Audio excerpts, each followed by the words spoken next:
something not right unless the principle of minalas ka o sinuwerte ka, the principle of time and chance, suddenly happened in your life. Ang mga tao gustong laging maging masaya. Pero anong ginagawa mo para ka maging masaya? Yan ba'y lalaglag na lang mula sa langit? O itinatanim ba para umani ng kasiyahan? You want to harvest happiness? Plant happiness. Because Galatians 6:7 says, God cannot be mocked. A man reaps what he sows. Kung anong tinatanim ng tao, siya niyang inaani. Now, how do you plant happiness? So you will harvest happiness. Love God. Trust in God. Delight in God. At yan ang isang number one step para sumaya sa buhay. Not necessarily delight in corporate religion, trust in corporate religion. That's no guarantee. Because God is not always equal to, and is never equal to, corporate religiosity. Corporate religion can estimate for us the teachings of God. Corporate religion can teach, can share, can inspire, can guide, but it's not equal to God. So huwag tayong mabara doon sa religion lang, sa religiosity lang. Dapat makadiretso tayo to God. Psalm 37:4. Take delight in the Lord, and He will give you the desires of your heart. And here, the take delight in the Lord means do things God's way. And God's way is by way of natural law. And God's way is by the Jesus way. Dahil si Jesus ang binigyan ng kapangyarihang ipakilala ang Diyos. Sa pamamagitan niya, nagpakilala ang Diyos. So you want to be happy? You want to receive from God the delights of your heart? Take delight in the Lord. Do things God's way. Do things the Jesus way. Kasi hindi naman lahat ng religiosity na tinatawag nilang God's way, Jesus way. Maraming ang kakontra pa ng Jesus way. So how can you receive the delight of your heart from God? Isaiah 26 verse 3, binibigyan mo ng lubos na kapayapaan ang mga may matatag na paninindigan at sa iyo'y nagtitiwala. So nagtitiwala sa Diyos, sa pamamaraan ng Diyos. And obviously, hindi naman napakaganda ng naging pagpapakilala ng Israel sa Diyos, kaya si Jesus ay kinailangang manindigan at ipakilala ang Diyos sa tamang paraan. Kaya nga sinabi sa John 1, all the goodness and all the kindness of God was revealed through Him. Psalm 19:8, the precepts of the Lord are right, giving joy to the heart. The commands of the Lord are radiant, giving light to the eyes. Kaya napakahalaga, mga kapatid, na mapaghiwalay natin yung mga precepts and teachings of religion and the teachings and precepts of God. Because there are times when religion teaches the correct precepts and teachings of God, but there are times when that's not happening. When the teachings of religion actually go against the teachings of God as revealed through Jesus.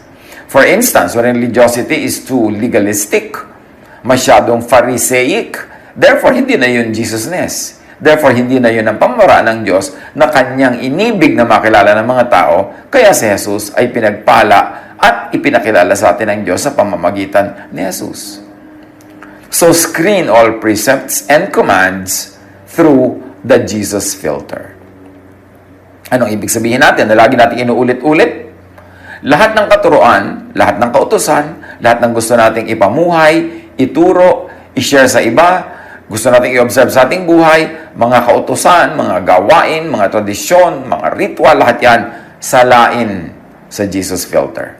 At tulad na makikita natin sa lagi kong ipinapakit ng simplified illustration, kung ang salaan ay may mga butas, syempre yung kasya lang sa butas na naglulusot. At kung yan ay Jesus filter, yun lang kasya sa mga butas ni Jesus ang lulusot. Yun lang nakakonforme sa kanyang standard, sa kanyang mga patakaran. Kaya lahat ng katuruan, padaanin sa Jesus filter. Lagi mo isipin, ito ba ituturo ni Jesus? Ito ba itinuro ni Jesus? Ito ba pinayagan ni Jesus? Ito ba pinigil ni Jesus? Ito ba minodify at pinalitan ni Jesus? Because Jesus came to destroy the law of Moses to set people free.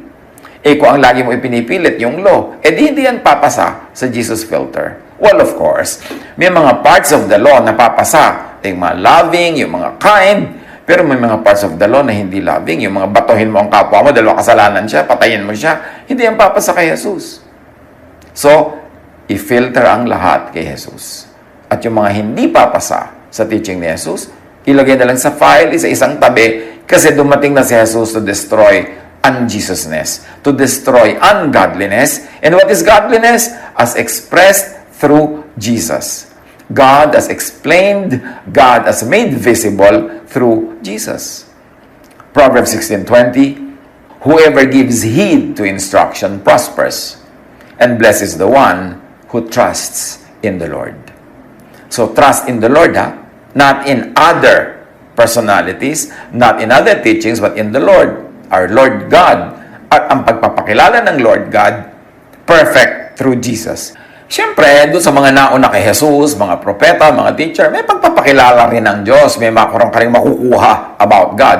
Pero kung yung pagpapakilala nila, perfect na, tama na, ba't pa ipinadala sa Jesus? Para itama yung mga hindi tamang pagpapakilala at ituloy yung mga tama. Kaya dapat nga salain Kasi may makukuha ka rin namang patuloy na pwedeng paniwalaan at ipamuhay kasi pumapasa sa Jesus filter.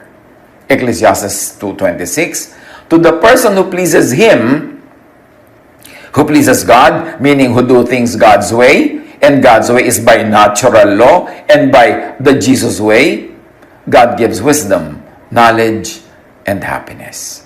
You want to be happy, you've got to observe natural law. God is the author of nature. God's will ang nakalabas sa will expressed through nature. Pero yung mga mag-exercise ka ng super faith, hindi ka kakain, tapos gusto mo buhayin ka ng Diyos, bigyan ka ng lakas, hindi ka mag-aaral, tapos gusto mo pumasa ka sa exam, hindi ka magtatrabaho, tapos gusto mo providean ka ng Diyos sa mga pagkain at mga pangangailangan mo, you are going against natural law. Because natural law says, you harvest what you plant. And when you go against natural law, you go against the lawgiver who is God. Therefore, when you don't respect natural law, you are not godly. Kahit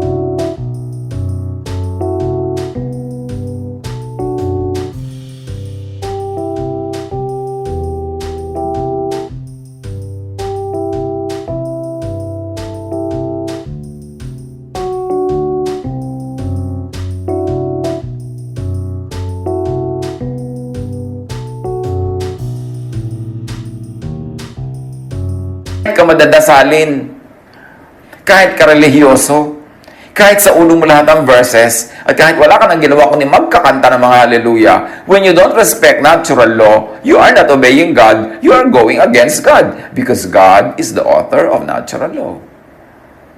Yung hindi ka naggagamot pero gusto mo gumaling ka, hindi ka kakain ng masustansya, hindi ka kakain sa tama, dahil gumagawa ka ng religious activity, tapos pag nagkasakit ka, magtataka ka dyan. Pagka hindi ka naging sagana sa buhay, dinaan mo lahat lakadadasal, kagaganito, kagagano. Pero wala kang hanap buhay, wala kang income, tapos sasabihin mo, God will provide, tapos hindi ka nabigyan, magtatampo ka sa Diyos. You've got to do it the natural law way, because God is the author of natural law. How else do you plant happiness? So you'll harvest happiness? Put others before yourself, above yourself. Merong sinasabi ang science tungkol sa pagbibigay. Making others happy benefits your heart, mind, and feelings, and even thoughts.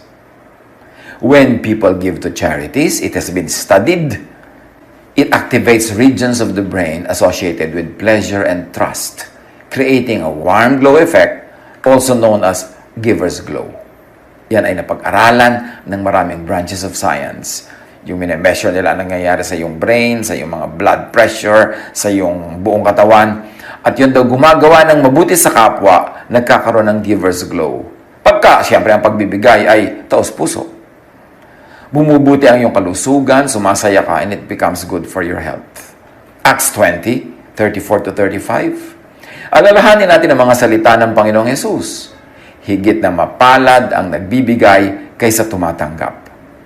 At marami nagtatanong, namimiloso po, paano naman ako naging mapalad? Ako na ngayon nawalan. Siyempre, ang mapalad yung tumanggap. Why will it be more blessed to give than to receive? Eh, wala naman ako natanggap. Ayan, even science tells us. Pag heartfelt, pag taos puso, pag totoo ang pagbibigay, ang effect niyan sa iyong blood pressure, ang effect niyan sa iyong emotion, ang effect sa iyong kalusugan is to your benefit. So the giver is the recipient.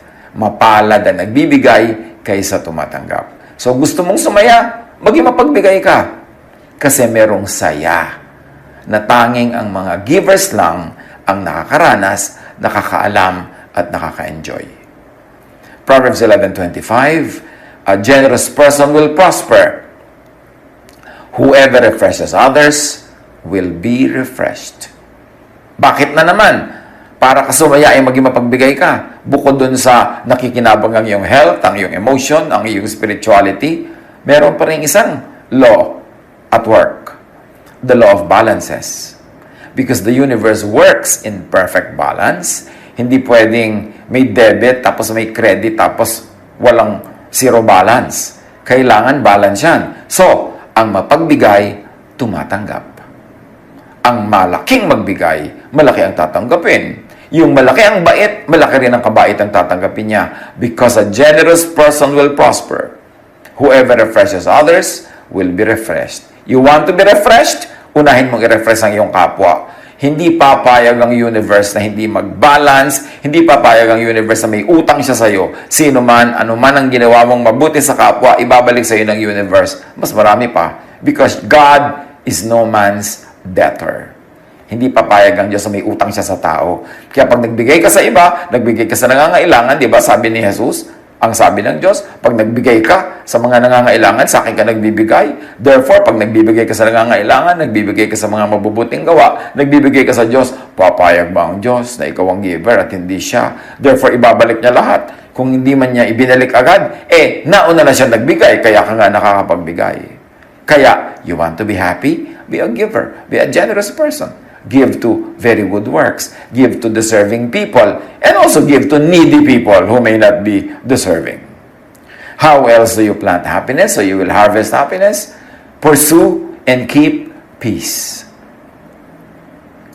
Dapat ang lagi mong hinahanap ay kapayapaan with other people, katahimikan sa workplace, katahimikan sa neighborhood, kapayapaan with family, kapayapaan with everybody na pwedeng gumawa ka ng kapayapaan.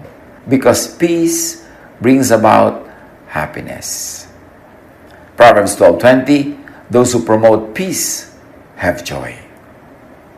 Proverbs 15:30, light in a messenger's eyes brings joy to the heart, and good news gives health to the bones.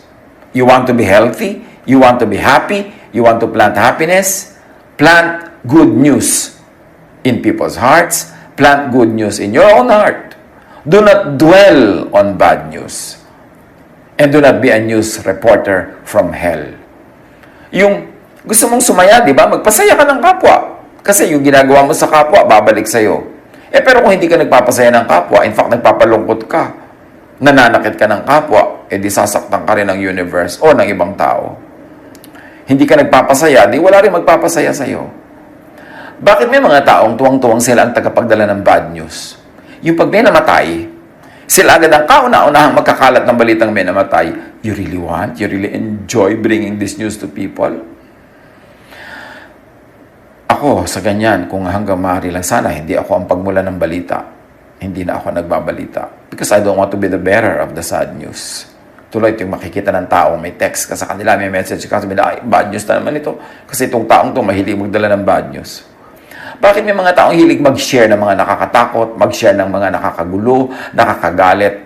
Sinisira nyo ang emosyon ng iba, di may sisira din sa emosyon nyo because you harvest what you plant. Kung pwede natin ipagtanggol ang kapwa mula sa bad news na hindi naman niya kailangan malaman to survive, ipagtanggol na lang natin.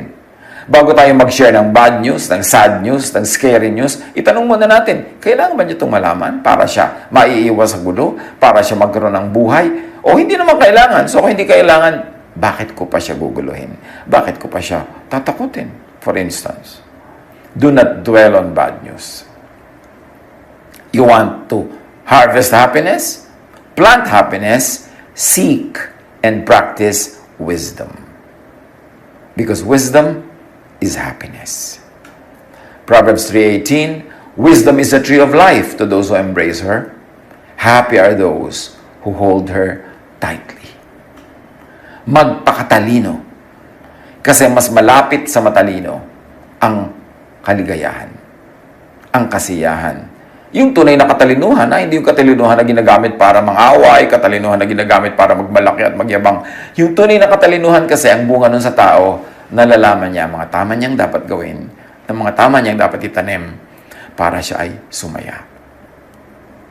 1 Kings 10:8, how happy your people must be, how happy your officials who continually stand before you and hear your wisdom.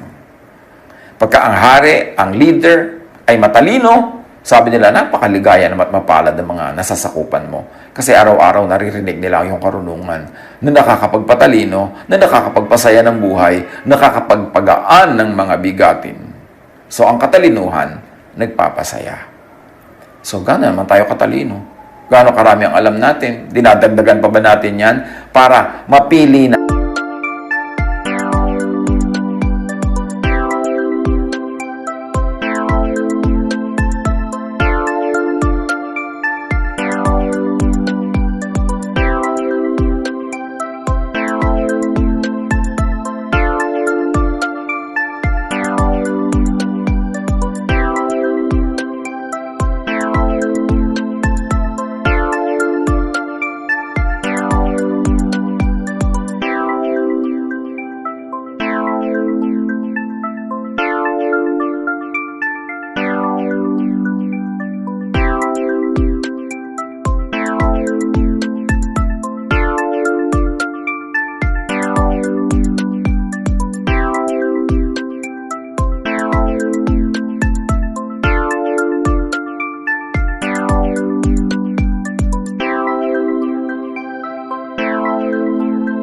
natin kung ano talaga ang necessary sa buhay at hindi naman necessary. How do you harvest happiness? Plant happiness. Be grateful. Ang mga taong mapagpasalamat, mas masaya. Ang mga taong tumatanaw ng utang na loob, mas masaya. Bukod dun sa practical reason, na pag may pagpasalamat sila, baka mabigyan sila uli. Pag sila ay grateful, baka magawan uli sila ng mabuti. Pero meron pang isang dahilan, and the sciences are telling us and explaining why grateful people are happy. There were groups of volunteers who kept weekly journals focused on a single topic. At ito ay isang experiment. Yung isa ang nire-record nila, events. Yung group 2, ang nire-record nila everyday mga hassles, problema ng buhay. At yung group 3, ang nire-record nila gratitude. Mga dapat nila ipagpasalamat, mga ikinatutuwa nila, ganon. This group on gratitude reported feeling more optimistic and satisfied. Fewer physical symptoms of discomfort were experienced by them, from runny noses to headaches. Mga ganyang eksperimento marami sa social sciences, maging sa mga health sciences. Sabi ng Psalm 103:2-5, praise the Lord my soul and forget not all His benefits, who forgives all your sins and heals all your diseases, who redeems your life from the pit and crowns you with love and compassion, who satisfies your desires with good things, so that your youth is renewed like the eagles. Ang mapagpasalamat, ang mapagpuri sa Diyos, mapagpasalamat at mapagpuri sa kapwa, mapagpasalamat para sa mga nangyayari at pati sa mga hindi nangyayari, may himalang nagaganap sa kanilang buhay na naiintindihan ng science. Kaya nga science is God's last prophet, because science explains the what used to be unexplainable. Naintindihan na nila yung mechanics that happen in the physical world. At pagka ang tao ay mapagpasalamat, masayahin, tumatanaw ng utang na loob, maraming nangyayari sa kanyang isip, sa kanyang katawan, maging sa kanyang blood chemistry na nagpapasaya sa kanya. Aside from the practical benefit of being thankful na natutuwa sa mga tao, lalo kang tutulungan, lalo kang bibigyan. Kung hindi ka marunong magpasalamat, hindi ka marunong tumanaw, hindi ka marunong magsukle, kakadalaan ka. So, kumukonti ang magiging source of happiness mo. Galatians 6:7, you cannot fool God, so don't make a fool of yourself. You will harvest what you plant. If you plant goodness, you harvest goodness. If they plant gratitude, they will harvest its fruit. Another way to plant happiness, get and keep connected with the right people.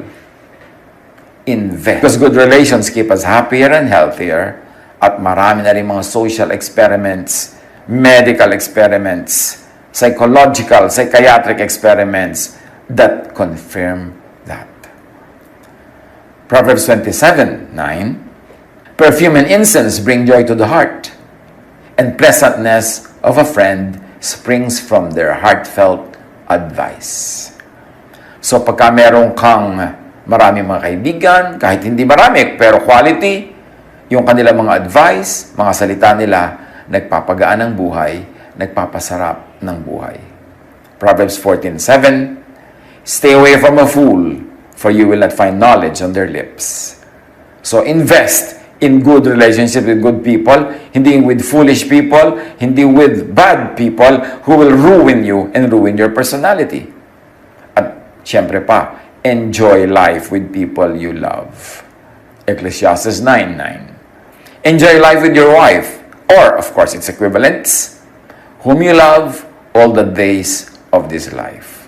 Sino ang mahal mo? Sikapin mo na siya ang kasama mo, kasalo mo sa buhay. Kaya ipinaglalaban yan. Maghihiwalay ba kami, maglalayo, pero mas maraming kita? O konti lang ang kita, pero magkasama kami? You've got to do the math. Kung alin ang tunay na mahalaga at magiging mahalagang factor sa buhay mo para ka sumaya. How do you plant happiness? Get rid of anger and hatred. Luma na yan, pero i-apply na natin. Please lang. Diba? Alisin na natin yung galit, yung hatred, lalo medyo matanda ka na. Tama na. Hindi ka pa nakakakota sa galit. Lagi ka pa rin magagalitin, matatampuhin, marami kang sama ng loob, marami kang hinanakit. Tama na yan. Kasi, pag nag-iisip ka ng masama laban sa kapwa, may nararamdaman kang masama laban sa kapwa. Kaya may gawin kang masama sa kanya, meron pa rin masamang effect sa'yo. Psalm 37:8, refrain from anger and turn from wrath. Do not fret. It leads only to evil. Huwag daw magalit, huwag mapuot, at huwag magmaktol-maktol dyan. Ang kakawian lang yan, masama. Ephesians 4:31-32. Alisin na ninyo ang lahat ng sama ng loob, puot at galit. Huwag na kayong mambubulyaw, manlalait at mananakit ng damdamin ng kapwa. Sa halip, maging mabait kayo awain. Mapagpatawad kayo sa isa't isa, tulad ng pagpapatawad sa inyo ng Diyos dahil kay Kristo. Marami pa pang pwedeng gawin para sumaya. Marami pang butil at buto ng kasiyahan na pwedeng itanim para umani ng kasiyahan at kasayahan. But for now, yan munang 7 yan. Magawa lang natin siguro kahit kalahati yan. Ang laki-laki na ng tataas sa ating happiness quotient. Paano pa kung ginawa natin lahat at dinagdagan pa natin? Tandaan mo, malungkot ka because somewhere along the way, nag-isip ka, may ginawa ka na ang ending yung lungkot mo ngayon. Masaya ka dahil somewhere along the way, may inisip ka, may ginawa ka, may itinanim ka na ang bunga ay yung kaligayahan mo ngayon. At habang tayo ngayon na dito sa present na ito, nagtatanim pa rin tayo para sa bukas, para sa next week, next month, next year, sa mga darating na panahon. Anong itinatanim